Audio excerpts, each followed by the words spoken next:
प्रिय दर्शकों, नमस्कार। एक बार फिर से उपस्थित हूँ आप सबके सामने विश्लेषण जन्म कुंडली का इस कार्यक्रम के अंतर्गत। आज जो आपके सामने कुंडली लेकर के आया हूँ, वो कुंडली आई है मेरे पास छिंदवाड़ा, मध्य प्रदेश से। शुरू करते हैं आज का कार्यक्रम। कहीं नहीं जाना है, बिल्कुल बन के रहिएगा। इनके पिता ने इनकी कुंडली भेजी है और जैसे कि आप देख रहे हैं, कुंडली सिंह लग्न की बनी है। ये जातिका की कुंडली है और जन्म होता है ज्येष्ठ माह में। ज्येष्ठ माह में जो लोग जन्मे होते हैं, ये बहुत जल्दी क्रोध करने वाले नहीं होते। हालांकि चंद्रमा का जो प्रभाव है स्वाति नक्षत्र का, उसके आधार पर व्यक्ति बहुत जल्दी क्रोध करेगा और बहुत जल्दी शांत भी हो जाएगा। संवेदनशील होता है ना। और अदम्य साहसी होता है ना। ये कुछ प्रभाव इनके हैं। और ज्येष्ठ माह में जो जन्मे होते हैं लोग, वो अपने जन्म स्थान से दूर जा करके धन कमा सकते हैं। पर अगर घर के निकट रहेंगे तो धन कमाने पे जो पैसा बचना चाहिए, जो धन बचना चाहिए, उसमें बचत थोड़ी कम होती है। लेकिन अगर आप अपने घर से दूर जा कर के रहेंगे तो पैसा ज़्यादा बचेगा। ये सिद्धांत है जन्म के माह का। उत्तरायण में जन्मे होने से व्यक्ति में शुभ लक्षणों की वृद्धि होती है। वो माता और पिता की सेवा करने वाला होता है और अपने माता का सुख संपूर्णतया भोगने वाला होता है। माता को लंबी आयु भी प्राप्त हो जाती है। इसके अतिरिक्त यहाँ अगर आशीर्वाद भी माता पिता का मिल रहा हो तो उसे भी उनका सहयोग ही कहना चाहिए। उत्तरायण में जितने भी शुभ ग्रह होते हैं, शुक्र, बुध, चंद्रमा और गुरु, ये नैसर्गिक रूप से 4 शुभ ग्रह हैं। इसके अतिरिक्त जो क्रूर ग्रह होते हैं, जैसे सूर्य क्रूर ग्रह के अंतर्गत उनको रखा गया है, वो भी उत्तरायण में बली हो जाते हैं। और उनके बली होने के कारण उस व्यक्ति के जीवन में आत्मविश्वास, निरोगी काया, स्वस्थ दाम्पत्य, श्रेष्ठ दर्शन, अद्भुत वाक चातुर्यता, रुक रुक करके बोलने वाला, थोड़ा थोड़ा रुक रुक करके बोले लेकिन सत्य बोले, कड़वा बोले। और रुक के बोले तो कैसा बोले, कड़वा बोले। और सत्य बोलने वाला होता है, असत्य का साथ देने वाला नहीं होता, अपने सिद्धांतों पे चलने वाला होता है। बुधवार को जन्मे हैं, ये शुभ वारों में इसकी गणना की जाती है। और बुध इस कुंडली के लिए धन भाव के साथ साथ एकादशवें भाव के स्वामी हैं और वहीं बैठे हैं राहु जैसे ग्रह के साथ। हालांकि राहु और बुध में वहां पे काफी अंतर है अंशों का। 5 अंश के राहु हैं और 12 अंशों के 12 अंश पे बुध बैठे हैं, तो काफी क्लोज तो नहीं है, पर फिर भी सामान्यतया वो एक दूसरे के प्रभाव से प्रभावित जरूर होंगे। ऐसे ही कारण से व्यक्ति कई बार जब चंद्रमा पे राहु की दृष्टि चली जाए, बुध के ऊपर राहु का प्रभाव हो जाए, तो व्यक्ति या तो बहुत कठोर हो जाता है या तो बड़ा ही संयमित नेचर वाला या बड़ा संकुचित या शर्मिला संकोची प्रवृत्ति वाला हो जाता है। दिमाग लगाने वाला खूब हो जाए, है ना। जैसे अब यहाँ पे जो चंद्रमा की स्थिति बनी है, स्वाति नक्षत्र, राहु और राहु की दृष्टि है, ऊपर से चंद्रमा पे राहु की दृष्टि, मंगल पे राहु की दृष्टि, सूर्य और शुक्र। तो मैं यहाँ पे अगर आपको शुरू में ही बता दूं तो नैसर्गिक रूप से ये कुंडली करियर को लेकर के बिल्कुल ही अच्छी है। बस कंफ्यूजन नहीं हो, आप जो राह पकड़ लेंगे आपको उसमें सफलता मिल जाएगी। बुध के ऊपर राहु और चंद्रमा के साथ मंगल के ऊपर राहु का प्रभाव व्यक्ति को शनमाइका का काम करने वाला बना देता है। फर्नीचर में चमकीली जो चीजें होती हैं उसको सनमाइका। उसके बाद दूर संचार, टेलीकॉम सेक्टर हो जाए, घूम घूम करके काम करने वाला हो जाए, मार्केटिंग। इसके साथ एमबीए वगैरह करना चाहे, जो मार्केट को समझने वाला होता है। इसके साथ साथ व्यक्ति अगर रासायनिक चीज़ों का प्रयोगशाला में, जैसे कोई कीटनाशक बनाना हो, तो इस तरीके की पढ़ाई, केमिकल इंजीनियरिंग वगैरह कर सकता है। इसके अतिरिक्त अगर व्यक्ति चाहे तो जो टॉयलेट सीट आजकल बनती हैं, बेसिन, वॉश बेसिन, वो भी काम व्यक्ति कर सकता है। दवाई का काम। अब अगर पढ़ाई के क्षेत्र में, ये तो मैंने व्यापार की बात बता दी, अगर पढ़ाई के क्षेत्र में जाना हो तो व्यक्ति को सरकारी नौकरी की कोशिश करनी चाहिए। विशेषतया अगर व्यक्ति लॉ करना चाहे तो भी बहुत उत्तम रहेगा। लॉ का क्षेत्र बहुत उत्तम है, गुरु और शनि के कारण, मंगल के कारण। रोग वगैरह की अगर बात कर देते हैं तो ऐसे लोगों को वात जनित समस्याएं होती हैं। चंद्रमा जब स्वाति नक्षत्र में बैठ जाते हैं तो प्रायः, चूंकि सप्तम भाव जो होता है और तुला राशि, ये पेट की राशि होती है। तुला राशि जो सप्तम भाव में मूलतया बनती है, यहाँ सप्तम भाव में मंगल बैठे हैं, हालांकि शत्रुगत नहीं है क्योंकि शनि उनके सन्निकट ही बैठे हैं, पर फिर भी व्यक्ति को वात जनित बीमारियां होती रहती हैं और व्यक्ति उनसे परेशान रहता है। या कई बार जब शनि मंगल का संपर्क आपस में हो जाता है तो इसे लंबी बीमारी का खतरा भी पैदा हो जाता है, जैसे घाव हो जाए, पाइल्स, बवासीर, इस तरीके की भगंदर, ऐसी चीज़ें होती हैं। और व्यक्ति के आंतों में सूजन हो जाए, आँखों में परेशानी होने लगती है, कान से बुढ़ापे में पहले सुनाई कम देने लगता है। इसके साथ-साथ व्यक्ति को स्वास्थ्य में अगर देखें तो उम, घाव, पेट के अंदर अल्सर वगैरह, इस तरीके की समस्या भी बनती है। ये मंगल और शनि के रोग से संबंध बना लेने के कारण। और ऊपर से राहु के ऊपर राहु का प्रभाव मंगल और चंद्रमा दोनों पे है। तो चंद्रमा जो होते हैं वो नियमित दिनचर्या के सूचक होते हैं। तो व्यक्ति को अपने वर्तमान को पूर्णतया साध लेने की आवश्यकता होती है। अगर आप वर्तमान साध लेंगे तो आपका भविष्य भी सुरक्षित है। वैसे भविष्य को सूर्य से देखा जाता है, भूतकाल को राहु से देखा जाता है और चंद्रमा से वर्तमान को देखा जाता है। तो भूतकाल यानी कि लाभ भाव, तो व्यक्ति पूर्व में भी अपने संपूर्ण इच्छा की पूर्ति करने वाला था। नाम, यश, कीर्ति, विवेक, सुख, दाम्पत्य, पैतृक संपत्ति, संतान, इन सभी के पीछे व्यक्ति पूर्व में भी भाग रहा था और अभी उसी इच्छा और आकांक्षा की पूर्ति करने व्यक्ति आया है। इसके साथ साथ एकादशवें भाव में जब बुध और राहु का संबंध बन जाता है, चंद्रमा से गुरु जब केंद्र में चले जाते हैं, चौथे दसवें का संबंध गुरु और चंद्रमा का यशस्विता, बुध और चंद्रमा का एक दूसरे से नवम पंचम बैठना, ज्ञानी, निपुण, सुखी और विपरीत लिंग के प्रति उतना आकृष्ट नहीं, जल्दी रूठ जाने वाला, बचकानी, बचपना व्यक्ति के अंदर जीवित रहता है और खूब स्नेह प्राप्त करने वाला होता है, मंत्र जापक होता है ना, शिव का भक्त हो जाए, है ना, भगवान शिव का उपासक या पूजक होता है, रुद्राक्ष धारण करने वाला, नियम से रहने वाला, सैद्धांतिक पक्षों का अनुकरण करने वाला, धर्माचरण करने वाला, माता पिता से न्यायपूर्ण व्यवहार करने वाला, है ना, और नौकरी करने वाला भी होता है, पड़ोसियों से संबंध अच्छे रहते हैं, ये सब बातें होती हैं। क्षत्रिय, मेष राशि, सिंह राशि, ये जो राशियां हैं ये क्षत्रिय वर्ण की राशियां हैं। अगर लग्न में सिंह राशि बनी है, मंगल भाग्येश होकर के लग्न को देख रहे हैं, तो इसमें कोई संशय वाली बात नहीं है कि व्यक्ति का दाम्पत्य बड़ा ही उच्चतम और अच्छा होता है। अभी भी मैं पंचांग पे ही चर्चा कर रहा हूँ।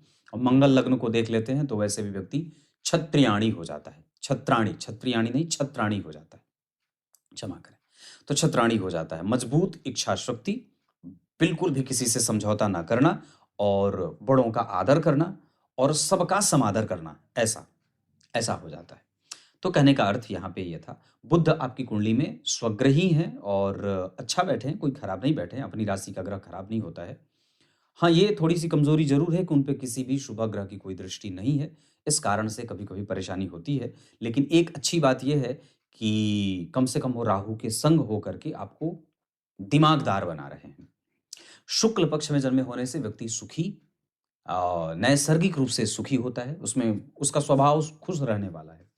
और शुक्ल पक्ष के त्रयोदशी तिथि के चंद्रमा यहाँ पे आपको सबसे पहले ये कहेंगे कि आप सरकारी नौकरी की तैयारी पहले करिए, आप लॉयर बन जाइए, जज बन जाइए, वकील बन जाइए, मैनेजमेंट की डिग्री किसी सरकारी कॉलेज से मिल जाए तो कर लीजिए, पता नहीं सरकारी कॉलेज होता है कि नहीं उस क्षेत्र में, पर जो भी हो बढ़िया कॉलेज में एडमिशन मिल जाता है। शुक्ल पक्ष के त्रयोदशी तिथि के चंद्रमा व्यक्ति को हमेशा धनी बनाते हैं, सुखी बनाते हैं, दृष्टिकोण उदार होता है, ज्ञानी होता है, किसी के ऊपर आश्रित नहीं रहने वाला होता है और थोड़ा बहुत कंफ्यूजन में रहने वाला होता है। शुक्ल पक्ष के त्रयोदशी तिथि के चंद्रमा व्यक्ति को पूर्णतया सपाट हृदय का बनाते हैं, मजबूत इच्छा शक्ति का, किसी के प्रति कोई द्वेष का भाव नहीं है, रवैया बुरा नहीं है, मन बुद्धि चित्त में कोई षड्यंत्र नहीं है, ज्ञान का पक्ष उजागर है, भविष्य सकारात्मक है और लाभ के योग बना देते हैं। धन हमेशा व्यक्ति के पास रहता है, दानी होता है। स्वाति नक्षत्र, ओम वायवे नमः, इस मंत्र का जप व्यक्ति को प्रत्येक दिन कम से कम 108 बार करना चाहिए, या इसी मंत्र का जप किसी ब्राह्मण से जीवन काल में जब कभी बीमार हो व्यक्ति तो इस मंत्र का 7 से 8 हजार बार जप करवा देना चाहिए। वैसे कभी कभी इस कुंडली के लिए दुर्गा सप्तशती का पाठ या शिव जी का सहस्त्रार्चन, उनके नामों से 1000 नामों से जीवन में लगभग होता रहे, हर महीने भी होता रहे तो मजा आ जाए। तो ये बात है। अम्मा क्या बोलते हैं शिवरात और प्रदोष के काल में स्वाति नक्षत्र, अगर हो सके तो ऐसे लोगों को चिरचीटे की जड़ गले में धारण करना चाहिए। इसके अतिरिक्त अगर हो जाए तो एक और जड़ होता है जो मैं भूल रहा हूँ अभी नाम, अंतिम में बता दूंगा, याद आ जाएगा तो उस जड़ का चिरचीटा भी वैसे सामान्यतः ठीक है। स्वाति नक्षत्र मैंने बताया, यज्ञ दान तप पूजा पाठ, बड़ों का आदर, बहुत ज़्यादा विकसित होना है, मतलब आगे बढ़ना है, किसी से पीछे क्यों रहेंगे, विकास के दौड़ में आगे रहेंगे, लेकिन इतने आगे ना हो जाएं कि हमारी परंपराएं हमसे छूट जाएं, हमारी सभ्यता हमसे छूट जाए, हमारी संस्कृति का पालन हमसे ना हो, हमारे धर्म का पालन हमसे ना हो, हमारे बड़ों का आदर हमसे उनका असम्मान ना हो।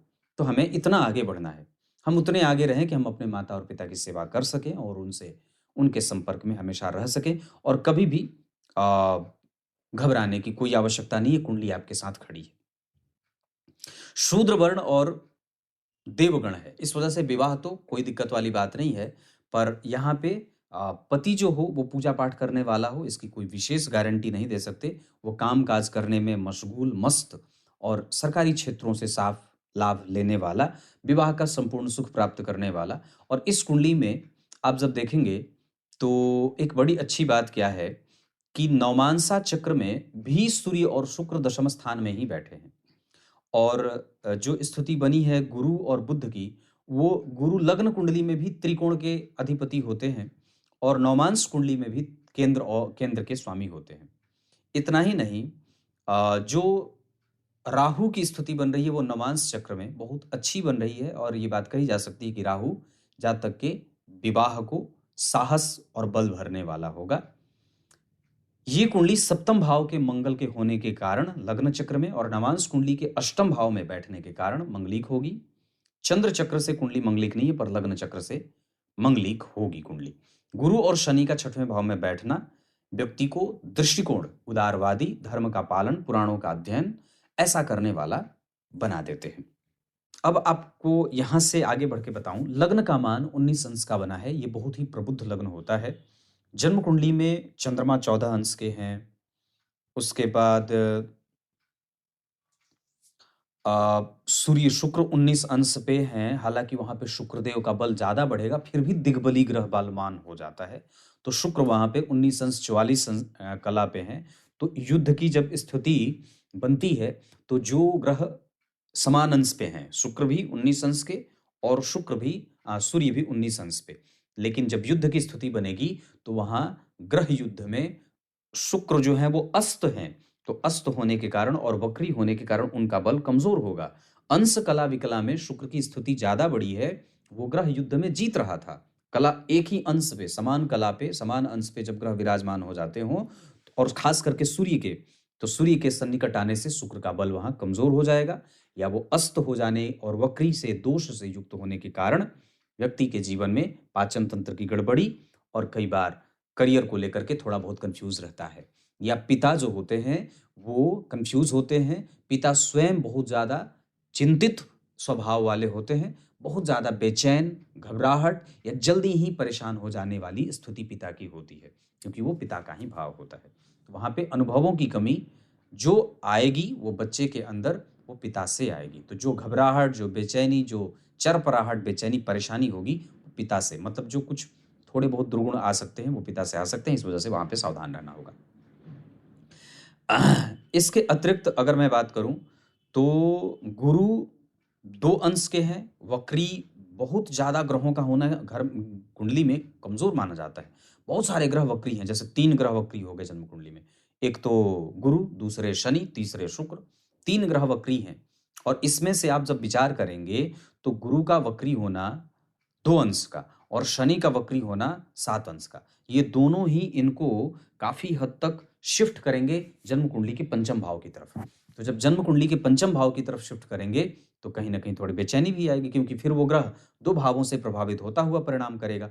लग्न का मान ऐसा बना है जहां पे बहुत सारे प्रभाव जन्म कुंडली में बलवान होते दिख रहे हैं, और ये एक अच्छी बात है कि लग्न का मान ग्रह को बदलाव में नहीं ले जा रहा है। गुरुदेव बदल रहे हैं, बस बाकी और तो कोई ग्रह नहीं बदल रहा, सारे ग्रह वहीं बैठे हैं, खाली गुरुदेव का प्रभाव बदलेगा। यानी कि वक्री होने के कारण और जो ग्रह का प्रभाव बना है उसमें थोड़ी बहुत जो बेचैनी है वो गुरु ग्रह में देखने को मिल रही है, मतलब देवगुरु बृहस्पति का बदलाव जन्म कुंडली के पंचम भाव की तरफ भी जा रहा है, जहां वो कम से कम 60% परिणाम व्यक्ति को ज्ञानी, सुखी, संतानवान और अनुभवी बनाने के मामले में करेंगे। जबकि जज, वकील और कानून की पढ़ाई करना, मैनेजमेंट को समझना, पुराणों में अध्ययन में रुचि, ये जो होता है वो गुरु और शनि के 6वें भाव के कारण आएगा। समाज को समझना, परिस्थिति को समझना, लोगों को समझना, ये सब जो चीजें आ रही हैं वो गुरु और शनि के कारण आ रही हैं। जो धार्मिकता आ रही है वो गुरु और शनि के कारण आ रही है। जो कंफ्यूजन हो रहा है वो शुक्र और सूर्य के कारण हो रहा है। जो व्यक्ति दिमाग लगा रहा है, जो तर्क करता है, जो आत्मविश्वास है, जो मजबूती है, जो महत्वाकांक्षा है, वो सब 11वें भाव के बुध और राहु के कारण आ रहा है। जो घबराहट होती है, जो कभी आत्मविश्वास की कमजोरी होती है, जो मिसगाइड व्यक्ति होता है, जो कभी मिस कम्युनिकेशन में जाता है, वो चंद्रमा के ऊपर राहु के कारण होता है। चंद्रमा से तीसरे घर में केतु व्यक्ति को धार्मिक बनाते हैं। चंद्रमा से चौथे घर में गुरु व्यक्ति को यशस्वी और सुखी और दैदिप्यमान स्वरूप वाला सुंदर बनाते हैं। चंद्रमा से चौथे घर में शनि व्यक्ति को राजनीतिज्ञ और राजनीति करने वाला, श्रेष्ठ पदों पे विभूषित होने वाला बना देते हैं। चंद्रमा से पंचम घर के मंगल व्यक्ति को कई बार कड़वा, कठोर, जिद, लेकिन यशस्वी, श्रेष्ठ, मान, पद, प्रतिष्ठा प्राप्त करने वाला बना देते हैं। चंद्रमा से अष्टम घर में सूर्य, ये बड़े ही व्यक्ति को सुखी, दानी, धार्मिक, बुद्धिमान और अपने बुद्धि का 100% पूरा इस्तेमाल करने वाला बना देते हैं। उसी चंद्रमा से 8 घर आगे शुक्र व्यक्ति को गड़ा हुआ धन प्राप्त हो, अचानक से धन की प्राप्ति हो, ऐसा करने वाला बना देते हैं। चंद्रमा से नवम घर में राहु व्यक्ति को कंफ्यूजन में रहने वाला, घर से दूर ले जाने वाला बना देते हैं। उसी चंद्रमा से 9 घर आगे बुध व्यक्ति को बुद्धिमान और साहसिक नेचर के साथ साथ धार्मिक और कृतज्ञ बनाते हैं। ये ऐसे ग्रहों की स्थिति चंद्रमा से हो गई। इस कुंडली में धन ठीक है और धन बहुत जगह से आएगा, इसमें कोई दो राय नहीं है। जीवन भर धन व्यक्ति कमाता रहेगा।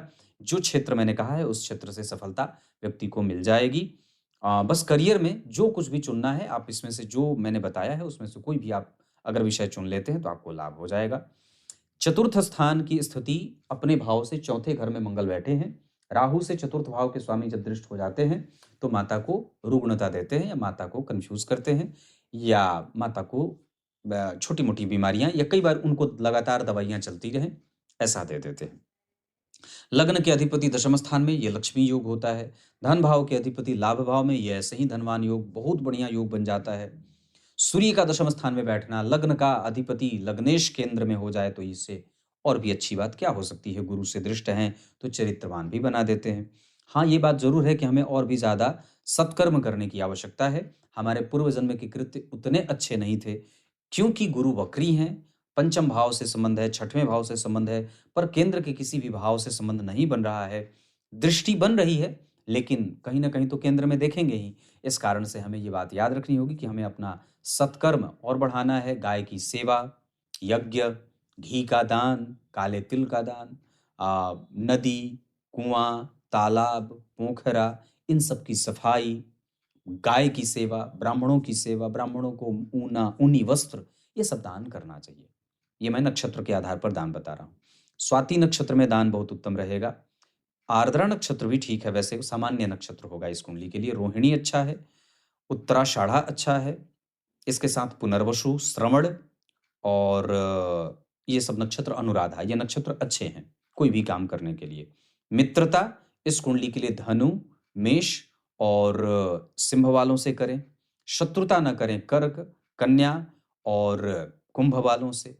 इस कुंडली में विवाह हो, मेष राशि मेष लग्न, वृश्चिक राशि वृश्चिक लग्न, तुला राशि तुला लग्न, वृष राशि वृष लग्न, इन राशि और लग्न के जातकों से विवाह हो। उत्तर दिशा की तरफ विवाह हो। धन कमाने के लिए अगर व्यक्ति जाना चाहे तो उत्तर दिशा की तरफ जा सकता है। इतनी सारी चीजें। नवमांश कुंडली में कन्या का नवांश बहुत बढ़िया, संतानवान, संतति से युक्त, गुरु की दशा में नौकरी, शनि की दशा में नौकरी, शुक्र की दशा में पद की वृद्धि, प्रमोशन, सूर्य की दशा में लाभ, ज्ञान, बुध की दशा में धन, चंद्रमा की दशा में शांति मानसिक, केतु की दशा में मंत्र का जापन करना, केतु की दशा में मंत्र में रुचि बढ़ती है, ये सब स्थितियां होती हैं। मंगल की दशा में घबराहट, बेचैनी, बेपरवाही, लापरवाही, जल्दबाजी और कई बार भाग्य के भरोसे रहना, ऐसी प्रवृत्ति बन जाती है। अब यहां से बढ़कर के मैं आपको इनकी कुंडली में नक्षत्रों पे एक बार जरा चर्चा कर दूं तो सूर्य जो बैठे हैं वो रोहिणी नक्षत्र में बैठे हैं। ऐसे लोग जो सूर्य के नक्षत्र में जन्मे हों या सूर्य अगर रोहिणी नक्षत्र में हो, तो उनके अंदर एक अलग तरीके का अपनापन देखने को मिलता है। और ये अपनापन और भी ज़्यादा मजबूत हो जाता है जब चंद्रमा जन्म कुंडली में अच्छे बैठे हों, या गुरु से चंद्रमा या सूर्य दोनों में से कोई एक दृष्ट हो, और व्यक्ति के अंदर विलक्षणता, धर्म को समझने की शक्ति, कानून को समझने की शक्ति बड़ी अद्भुत हो जाती है, चरित्रवान होता है। जरा ध्यान से देखेंगे तो चंद्रमा जो बैठे हैं स्वाति नक्षत्र में बैठे हैं और राहु से दृष्ट हैं। नक्षत्र का स्वामी अगर नक्षत्र को देखे तो ये बड़ी ही विलक्षण बात हो जाती है, और ये सामान्य नहीं रह जाता। उस दशा काल में भी कि जब चंद्रमा की दशा चले, उसमें राहु का अंतर आए, तो व्यक्ति उतना ज्यादा परेशान नहीं होता। हालांकि फिर भी गुरु भी अगर स्वाति नक्षत्र में बैठ जाते हैं तो कष्ट से युक्त देने लगते हैं परिणाम। यहाँ पे चंद्रमा भी देंगे, पर मानसिक रूप से व्यक्ति को थोड़ा विकलता या विकल होते देखा जाता है। मंगल जिस स्थिति में बैठे हैं 20 अंश के, वो पूर्णतया बलवान है, कोई उनमें अटर पटर झटर नहीं है, बिल्कुल एकांत चित्त होकर के बैठे हैं। पर उन पे जो राहु की दृष्टि आ रही है, वो कभी कभी व्यक्ति को जल्दबाजीपन में लेके जाएगा, या कई बार व्यक्ति अपने सही सामर्थ्य को समझ नहीं पाता है, या अपनी वास्तविक एनर्जी का सही संतुलन नहीं बना पाता है मंगल और राहु की दशाओं में। उस मंगल की स्थिति पूर्वा भाद्रपद में और गुरु उनके जस्ट निकट बैठे हैं, लेकिन उस मंगल के ऊपर राहु का प्रभाव, बाकी किसी शुभ ग्रह का कोई प्रभाव नहीं। ऐसी अवस्था कई बार व्यक्ति को दरिया दिल इंसान बना दे, बहुत ज्यादा परोपकारी या झट से किसी के प्रभाव में आ जाने वाला, और वात जनित बीमारियों से ग्रसित रहने वाला, और जितनी बीमारियां मैंने बताई हैं उन सभी चीजों से व्यक्ति को परेशानी होती देखी जाती है। पेट का क्षेत्र परेशान करता है, इस वजह से शुद्ध भोजन करें। मांसाहार का त्याग, तो इस कुंडली में मांसाहार खाना मतलब अपने मुंह में विष्ठा लगाना, ये बात है। मांसाहार का त्याग इस कुंडली के लिए अत्यंत आवश्यक होगा। मांसाहार खाना मतलब मैंने बात कर दी कि अपने हाथों से अपनी उल्टी खाना होगा, क्योंकि ये भगवान साक्षात सूर्य की कुंडली है, जहां सूर्य दिग्बली होकर के बलवान अवस्था में बैठे हैं, कोई कमजोरी नहीं है उनमें। मंगल पूर्वा भाद्रपद में, गुरु का प्रभाव जन्म कुंडली में ठीक है, व्यक्ति के अंदर धर्म रहेगा, वो चरित्र को समझने वाला होता है, कलाओं को जानने वाला होता है, रंगों की पकड़ बड़ी अच्छी होती है, उसकी कैपेसिटी बड़ी अच्छी होती है, समझ शक्ति और एक स्त्री के शरीर में पुरुषोचित गुणों को धारण करने वाला भी होता है। विवाह के बाद विनम्रता बढ़ जाती है, विवाह के बाद जो है वो ससुर सास आदि का सुख भी व्यक्ति को बढ़िया मिल जाता है।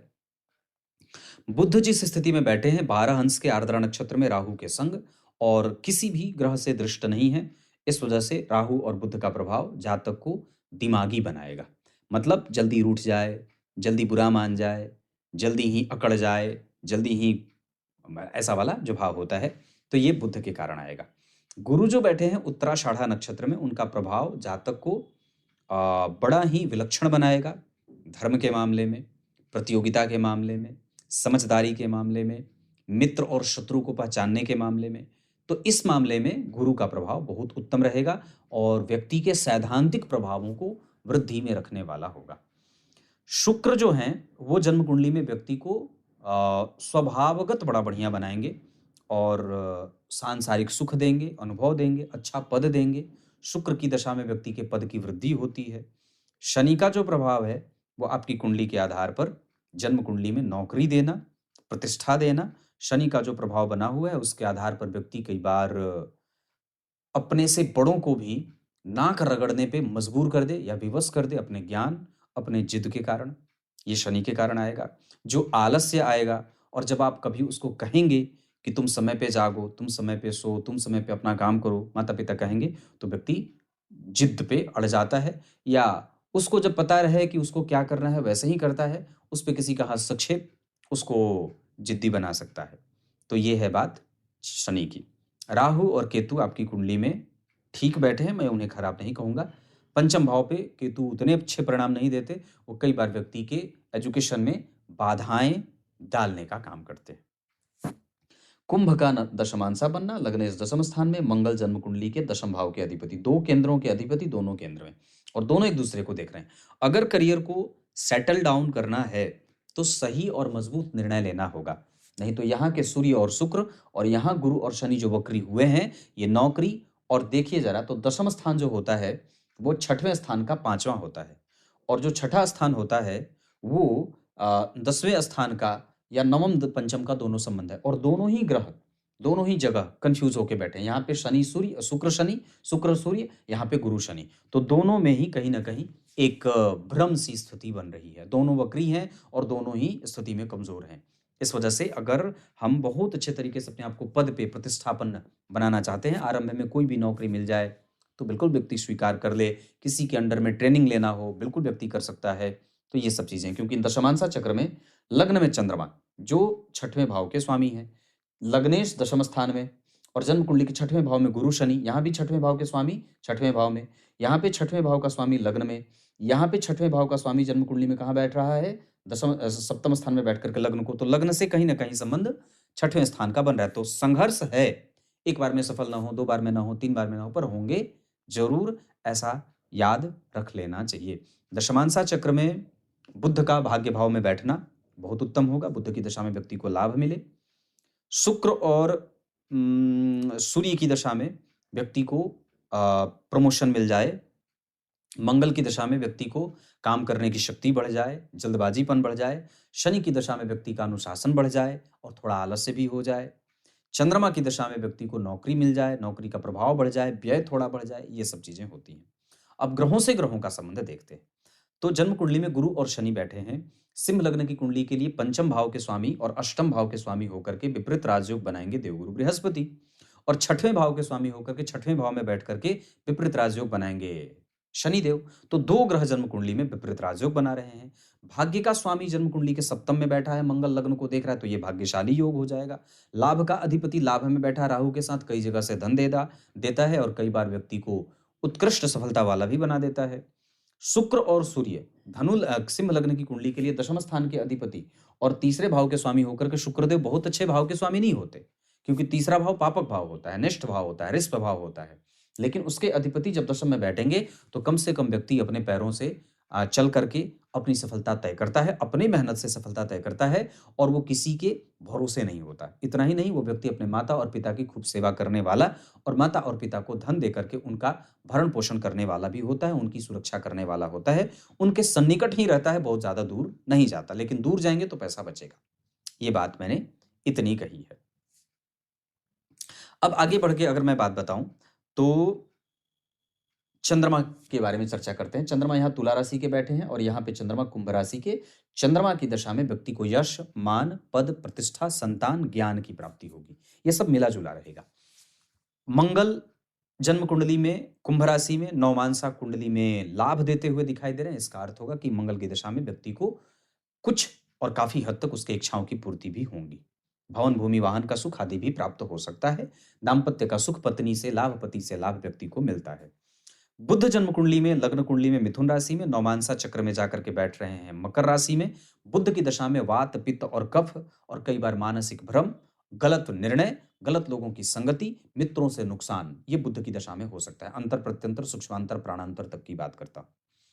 देवगुरु बृहस्पति मकर राशि में लग्न कुंडली में, नवमांसा में मकर राशि में, इस वजह से देवगुरु बृहस्पति राशि से वर्गोत्तम होंगे और साथ ही साथ सूर्य और शुक्र भाव से वर्गोत्तम होंगे। इसका अर्थ होगा कि देवगुरु बृहस्पति की दशा में व्यक्ति को संतान, सुख, विवाह, दाम्पत्य, बढ़िया यात्रा, तीर्थ दर्शन आदि आदि चीजें होती रहती हैं। बड़ों का आशीर्वाद मिलता है और उत्कंठाओं की पूर्ति होती है। शुक्रदेव भाव से वर्गोत्तम है, वर्गोत्तम ग्रह बली होता है। अपनी दशा काल में शुक्रदेव थोड़ा बहुत आर्थिक व्यय करवाएंगे, रखा हुआ पैसा व्यक्ति खत्म करता है, लेकिन फिर भी पद की वृद्धि हो जाती है।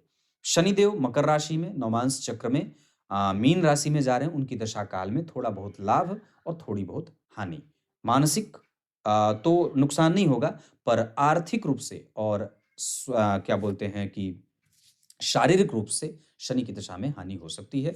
मंगल की दशा में, राहु की दशा में, गुरु की दशा में और शनि की दशा में मारक चलेगा। इस वजह से उस दशा काल में दुर्गा सप्तशती, महामृत्युंजय, ओम यमाय नमः, वायवे नमः, इस मंत्र का जप करना चाहिए। इस कुंडली के लिए रुद्राक्ष की माला, प्याज लहसुन तक अगर हो सके तो बिल्कुल शांत रहें, बंद करें। मांसाहार तो बिल्कुल देखना भी नहीं, सोच भी नहीं सकते। ये इतनी सारी चीजें। चंद्रमा तीसरे भाव में बहुत अच्छा परिणाम करते हैं। सूर्य और चंद्रमा की स्थिति के आधार पर सूर्य का प्रभाव बढ़ा हुआ है, इस वजह से दिग्बली होने के कारण उनका बल बढ़िया है। चक्र के आधार पर जो स्थिति बन रही है उसके आधार पर व्यक्ति अ, नरक लोक से आया है। और जाने की स्थिति में अगर मैं बात कर दूं तो इस कुंडली के लिए वापस शनि देव बलवान हो रहे हैं, तो हमें खूब बढ़िया सत्कर्म करना होगा, नहीं तो फिर जहां से आए हैं वहीं जाना पड़ सकता है। गुरु केंद्र में नहीं है, सत्कर्म करिए, दान करिए, ब्राह्मणों की पूजा, माता पिता की सेवा, धर्म का आदर, धर्म का पालन, खूब दान हो। न्यायोपार्जित वित्तस्य दशमांशेन धीमता संकल्पे विनियोगश्च इस प्रत्यर्थ में वच। न्याय के द्वारा उपार्जित धन का 10वां हिस्सा दान करना चाहिए। अन्याय से पूर्ण जो कमाया हो तब तो उसको रखना ही नहीं चाहिए, उसको तो संपूर्ण कर देना चाहिए। तो कहने का अर्थ है ये काम, गाय की सेवा, पीपल के वृक्ष के चारों तरफ दीप माला बनाना, बड़े होने पे गुरुवार का व्रत करना, हनुमान चालीसा का पाठ करना, सुंदरकांड महीने में एक बार आवश्यक रूप से होता रहे, है ना, जितनी जल्दी हो सके गुरु दीक्षा ले लेना, ये सब इस कुंडली को बलवान बनाएंगे। नक्षत्र स्वाति अच्छा है, नक्षत्र बता दिया है। दिन मंगलवार और रविवार का बहुत अच्छा है। कोई भी शुभ कार्य करना हो सूर्य की दशा में, शुक्र की दशा में, मंगल की दशा में कर सकते हैं। ट्रांसफर, स्थान परिवर्तन गुरु, शनि और केतु की दशा में। विवाह वगैरह करना हो तो आपकी कुंडली में गुरु की दशा में 2027 के बाद, हालांकि उसके बाद भी विवाह का योग बनेगा, ऐसी कोई बात नहीं है। अभी आपके पास बहुत सारा समय बचा हुआ है, लेकिन गुरु की दशा में अगर विवाह हो जाए तो बहुत उत्तम रहेगा। तब तक के लिए बहुत बहुत नमस्कार।